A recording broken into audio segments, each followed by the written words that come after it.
Once upon a time, in a peaceful village named Lumin, there lived a curious young boy named Timmy. Timmy had always been fascinated by the moon. Every night, he would sit by his window, gazing at the glowing moonbeam, dreaming about the adventures he could have up there. One clear night, as Timmy stared at the moon with his telescope, he saw something strange, a sparkling key dangling from its surface. Intrigued and excited, Timmy rushed to tell his best friend, Luna, a clever and brave girl with a knack for solving mysteries.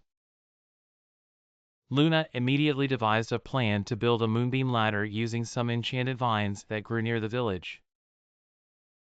With the help of the village elder, who knew all about magical plants, they fashioned a shimmering ladder that could reach the moon. Climbing the moonbeam ladder, Timmy and Luna embarked on their extraordinary adventure. As they stepped on the silvery surface of the moon, they found themselves in Moondust Valley. The valley was filled with twinkling flowers, glowing rocks, and gentle creatures called Lunar Lumins, who guided them to the palace of the Moon Queen.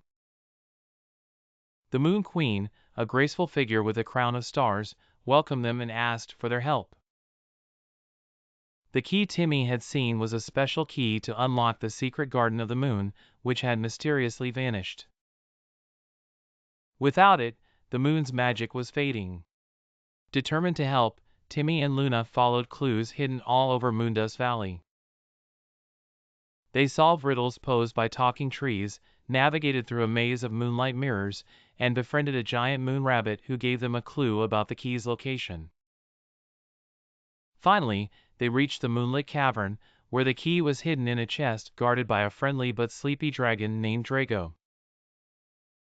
Using a lullaby they had learned from the Lunar Lumins, they gently put Drago to sleep and retrieved the key. Returning to the Moon Queen, they unlocked the secret garden, revealing a breathtaking place full of luminous plants and sparkling fountains.